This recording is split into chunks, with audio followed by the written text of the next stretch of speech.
Falcon Heavy ұшқанға дейінгі 7 жылдық жол мәреге таяды. Старт қаңтарға белгіленді. Баспасөз өкілдерінің тіркеу басталды.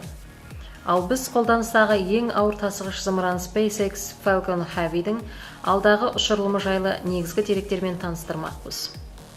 Біріншіден, мұның сынақ ұшырылым екенін түсінген жөн. Ал сынақ жүктемесі ретінде Илон Масктың түнгі шүйе түсті өз Tesla Roadster'ы ұшпақ. Және бұл қалыпты жағдай. Зымырандарды алғаш сынағанда әдетте жүктеме орны оның массагабариттік макетін ұшырады. Мысалы, Dragon ғарыш кемесін бірінші ұшырғанда ішінде бір бас ірімшік болған. Сонымен ешқандай серіктер ешқайда шығарылмайды. Есесіне Дэвид Боуидің Space Oddity әні ойнап тұрады.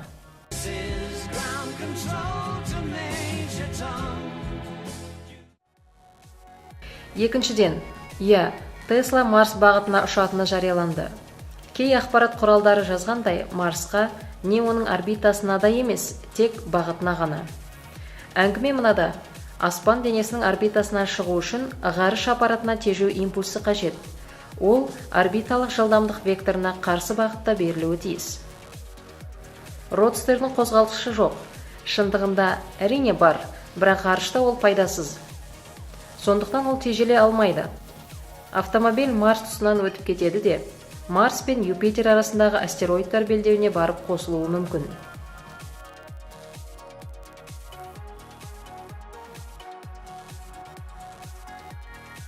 Мына жайтты де ескерген жөн. 2 жылда қайталанатын Марсқа ұшуға тиімді кезең 2018 жылы сәуірде басталып, 2 айға созылады. NASA InSight миссиясын ұшыруды дәл осы кезеңге жоспарлап отыр. Біз ол туралы әңгімелегенбіз. Енді зымыранның өзіне келейік. Әдепкіде оны ұшыру сонау 2013 жылға жоспарланған болатын. Илон Маск бұл датаны 2011 жылы атаған.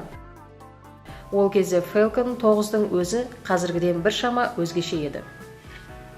Зымыранның биіктігі қазіргі нұсқаның бірінші сатысындай ақ болатын. Алғашқы сәтті қонуға әлі 5 жыл бар еді.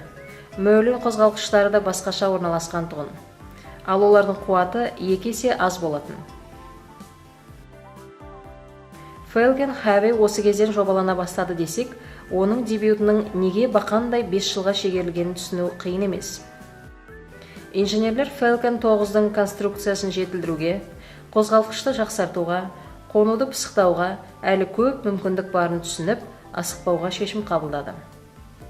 Өйткені сұңқардың блок 3 атты алдыңғы нұсқасының өзі, одан кейінгі өтпелі блок 4 нұсқасы да 2 еседей жоғары тартым өрбітеді.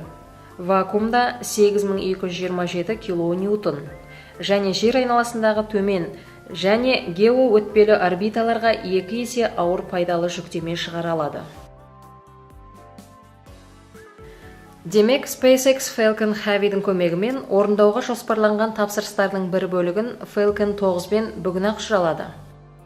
Және алда бұл зымыранның ақырғы нұсқасы блок 5 бар ғой. SpaceX соңғы 2 жылда 21 сатыны сәтті қондырғанын, бұл Falcon Heavy блоктары өндірісінде едәуір үнемге қол жеткізгенін айтпаса да болады. Міне, осылайша біртіндеп ауыр зымыранның конструкциясына да келіп жеттік. Сонымен ол жеткізетін пайдалы жүктеменің массасы Falcon 9 көрсеткішінен 3 есе артық. Бұл түсінікті де, өйткені күшейтілген орталық блокқа қосымша қапталдағы 2 үдеткіш қолданылады. Олар да Falcon 9-дың бірінші сатылары. 2 үдеткіште ғарышта болған. Бірі 2016-ның 18 шілдесінде CRS-9 миссиясында, екіншісі 2016 жылы 27 мамырда Taycom 8 миссиясында. Ауыр сұңқар жер айналасындағы төмен орбитаға 64 тоннаға дейін, гео өтпелі орбитаға 26,5 тоннаға дейін шығаралады. Ал Марсқа 17 тоннаға дейін. Яғни, халықаралық ғарыш станциясындай массалы нысанды жер орбитасынан шығару үшін мұндай зымыранды 8-9 рет ұшыру керек. Сөйтіп, Falcon Heavy қолданыстағы зымырандардың ең ауыры болады. Ол екінші орындағы Delta 4 Heavy'ден 2 еседен астам басып озбақ. Конструкция ерекшелігінің бірі торкөз рульдер. Олардың титаннан істелген жаңа нұсқасы қолданылмақшы. Титан рульдер дыбыстық барьерден өткен сәтте бірінші сатының баяулауын жақсы қадағалайды. Жоғары температураға шыдамдырақ және жөндеусіз көп мәрте қолданыла береді. Жиналмалы гидравликалық торкөз рульдер, қозғалтқыштар және газ шығаратын шүмектермен бірге бірінші сатының қонуын басқарады. Титан рульдерді әзірге бір-ақ рет 2017 жылы 25 маусымда Iridium 2 миссиясында көрдік. Басқа ұшыраулардың бәрінде бұрынғы алюминий рульдер қолданылуда. Ұмытпасаңыздар, бірінші саты міндетін Falcon 9-ның жетілдірген бірінші саты атқарады. Негізінен оның беріктігі күшейтілді, себебі зымыранға бұрынғыдан да көбірек күш түспек. Үдеткіштер орталық сатыдан гөрі ерте ажырайтындықтан елеулі өзгеріске ұшырамады. Орталық блок Central Core деп аталады. Бірінші саты да қапталдағы үдеткіштер мен орталық блок жерге қайтарылады. Үдеткіштер старт маңына, канаверал мүйісіндегі бірінші қону зонасына, ал Central Core Атлант мұхитындағы жүзбелі платформаға қонуы тиіс. Сатыларды бір-біріне жалғау үшін конструкцияны бойлай өтетін лонжерондар мен көлденең штоктар қолданылған. Осыған ұқсас штоктар ULA компаниясының Delta III Heavy зымыранда да бар. Бұл элементтердің бәрі гидравлика көмегімен ажыратылады. SpaceX бұл үшін басқалардай пиропатрон қолданбайды.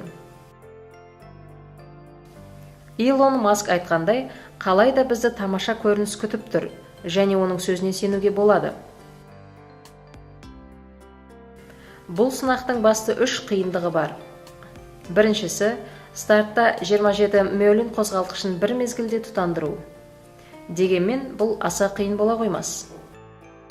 Екіншісі, қапталдағы үдеткіштер мен орталық блокты қайтару. SpaceX жекелеген сатылардың талайын сәтті қайтарғанмен, бұл жолғы міндет қиындау болмақ.